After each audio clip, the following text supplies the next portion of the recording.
Bueno, quería comenzar comentándoles una cosa.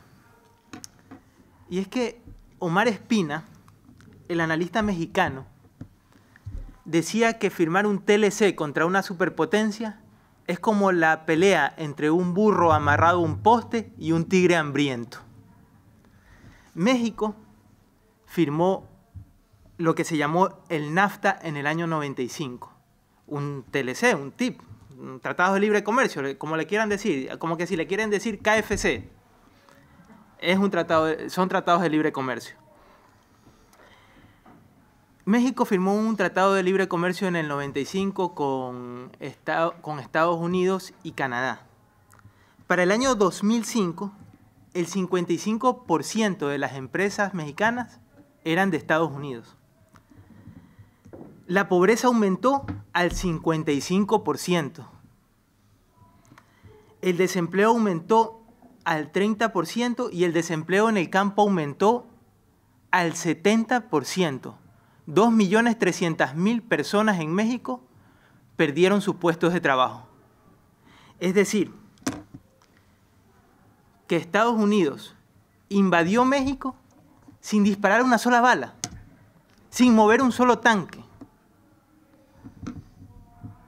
Se apoderó de la economía mexicana poniendo 55.000 millones de dólares en subvenciones a la agricultura norteamericana. Esto obligó a los campesinos mexicanos a tener que saltar una vergonzosa valla para llegar a Estados Unidos para poder ganarse la vida.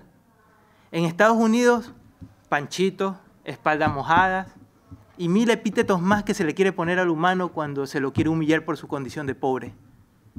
Pasando un desierto a manos de los coyoteros, de los Minutemen, creo que se llaman, los tejanos que le disparan a los inmigrantes ilegales en cacerías de humanos en la frontera de México y Estados Unidos.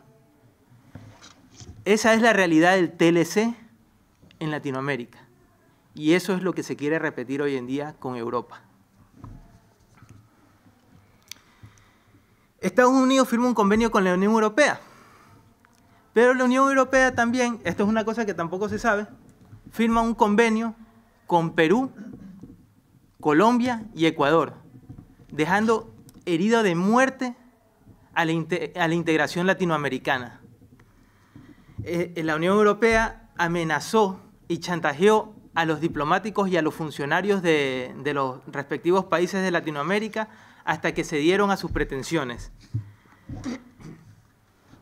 Hubo un famoso caso que se llamó el Quinito Leaks, donde a un funcionario, un alto funcionario de la diplomacia ecuatoriana, se le filtraron las conversaciones de cómo presionaba la Unión Europea al gobierno ecuatoriano para que firme este convenio, que al final lo terminó firmando. Y en el mismo documento que está Perú y Colombia. Eso sí, un poco más descafeinado, pero se lo terminó firmando. Los economistas en Ecuador y el mismo gobierno al principio ecuatoriano denunciaban que se produciría un desbarajuste, un saldo negativo en la balanza comercial. ¿Qué quiere decir esto? Que un país del tercer mundo gastaría más en importar que en exportar. Es como bien conocido en todas las familias, en economía familiar, ¿qué pasa si nosotros gastamos más dinero del que ingresamos a nuestra casa? Que dentro de un tiempo nos tendremos que endeudar con las tarjetas de crédito, que dentro de un tiempo nos tendremos que buscar la vida de otras maneras para poder vivir. Eso mismo le está pasando a los países de Latinoamérica en este momento con los distintos TLC que se están firmando. Cuando entra un producto desde fuera con una fuerza, por ejemplo, entran productos agrícolas subvencionados o entran productos manufacturados de fuera, de una industria poderosa como pueden ser Estados Unidos, como puede ser Alemania, ¿qué pasa? Que revientan los mercados locales. Para esto tenemos un documental bastante bueno que salió hace unos 10 años que se llama La poderosa agricultura europea. Se los recomiendo si lo quieren buscar, que hablaba de cómo en pequeños, sectorialmente, a pequeños niveles, el comercio, cuando se hacía en dato de inequidad con los países, era perjudicial siempre para los países del tercer mundo. En este caso, estamos hablando de la Unión Europea contra otra potencia, pero claro, es que dentro de la Unión Europea hay realidades. Hay países casi de tercer mundo. Hay países que viven del turismo, ¿no? No sé cuál le viene a la mente a ustedes, pero a mí me vienen unos cuantos. Por eso, en Latinoamérica, sabíamos desde los años 90 que firmar un TLC con una potencia no nos conviene a ninguno de los países.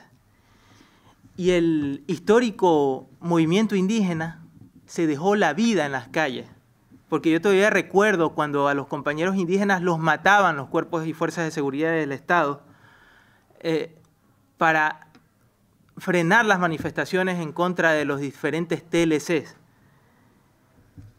Cuando teníamos en ese tiempo un Clinton y un Bush inmisericordes, que no los teníamos lejos, los teníamos en casa.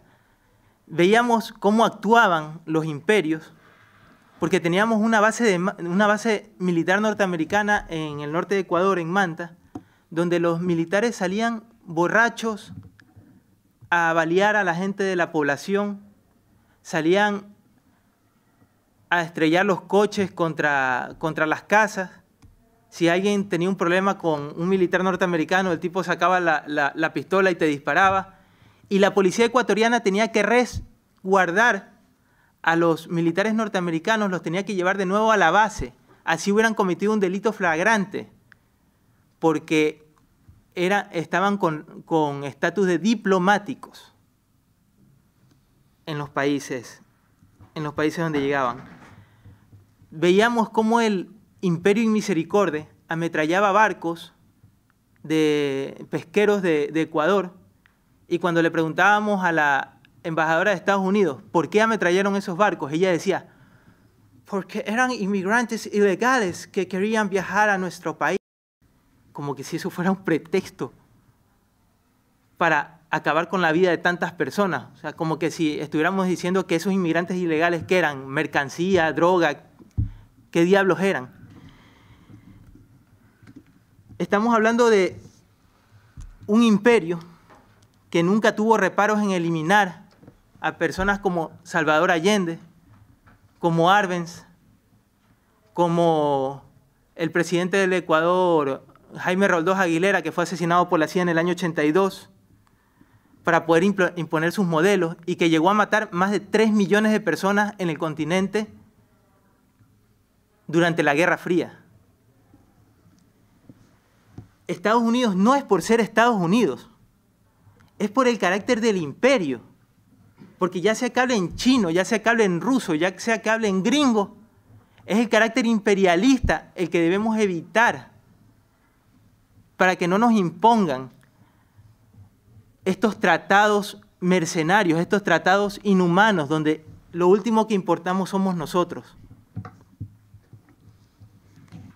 Por eso, por todo esto, no puedo creer en las buenas intenciones del imperio. Puedo creer en las buenas intenciones del pueblo norteamericano, que cuando fue consciente de lo que estaba pasando, paralizó la guerra de Vietnam.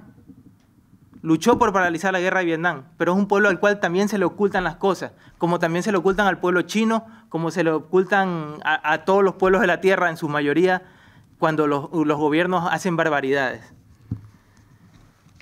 No nos conviene a economías como la ecuatoriana, por ejemplo, en este caso, no sé si me estoy pasando de tiempo ya, no nos conviene a economías como la ecuatoriana, que nos llamamos primario exportadoras, este modelo. ¿Por qué? Porque nosotros solo vivimos de las rentas de la naturaleza y no hemos llegado a un desarrollo mayor, ni en industria, ni en capacidad intelectual, ni en ningún ámbito que no sea la extracción pura de recursos naturales. ¿Qué es lo que pasa? Como les decía antes, también los países, los grandes países, los grandes imperios también tienen recursos naturales y los tienen subvencionados. ¿Qué quiere decir? Que si un agricultor ecuatoriano saca una manzana a 10 céntimos, Estados Unidos tiene la capacidad de meter esa manzana a 5 céntimos. Está pasando ahora con el petróleo. Vergonzosamente vemos que el petróleo bajó de 110 a $60, en parte por las subvenciones norteamericanas a la extracción de crudo. Bueno, eso sí, lo vemos en la noticia, porque cuando vamos a poner gasolina sigue a 1,10 el litro, o sea que no se entiende cómo la materia prima baja a la mitad y la gasolina sigue casi igual. Entonces, ¿esto qué genera? Que los países tengan que devaluar su moneda. Ecuador no puede porque tiene dólar, pero los otros países tienen que devaluar su moneda. ¿Eso qué quiere decir? Que ya en dato real a tu vida, si tú ganas 1.000 euros, un abrazo para los que ganan 1.000 euros y son un ejemplo para nosotros, a los que ganan 1.000 euros, el mes siguiente, esos 1.000 euros se le convierten en de facto en 900 euros. Y al siguiente mes se le van a convertir en 700. No nos engañemos, estos son los efectos de los TLCs, de los TIP, de los KFC y de todos los epítetos que le quieran poner. ¿Cómo lo evitamos? Un poco lo que decía Albano.